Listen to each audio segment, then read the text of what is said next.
3. नमस्कार, माझं नाव आशा नरेश धमाडा. आज मी सशक्त ग्राम सशक्त भारत या विषयावर माझे मत मांडणार आहे. भारत हा खऱ्या अर्थाने ग्रामप्रधान देश आहे, कारण आपल्या देशातील जवळपास 65% लोकसंख्या गावांमध्ये राहते. म्हणूनच भारताचा विकास हा गावाच्या विकासाशिवाय शक्यच नाही. गावं सशक्त असली तर भारत सशक्त होतो. आज अनेक ग्रामीण भागात अजूनही बेरोजगारी, शिक्षणाची कमतरता, अपुऱ्या आरोग्यसेवा ह्या समस्या सोडवण्यासाठी उपाय पहिला, प्रत्येक गावात स्वच्छता आणि पाणी व्यवस्थापन योजना राबवावी.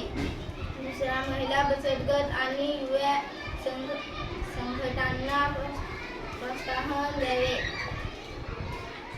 तिसरा, शेतीत नवे तंत्रज्ञान वापरून उत्पादन वाढवावे. तिसरा, डिजिटल शिक्षण आणि कौशल्य प्रशिक्षण केंद्र उभारावीत.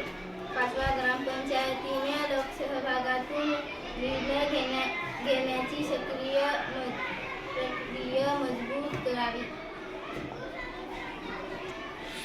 या उपक्रमांमुळे गावात रोजगार निर्मिती होईल, तरुण शिक्षक आणि सक्षम होतील, महिला स्वावलंबी बनतील आणि ग्रामीण जीवनमान सुधारेल. जेव्हा प्रत्येक गाव सशक्त बनेल तेव्हाच भारत खऱ्या अर्थाने विकसित भारत बनेल.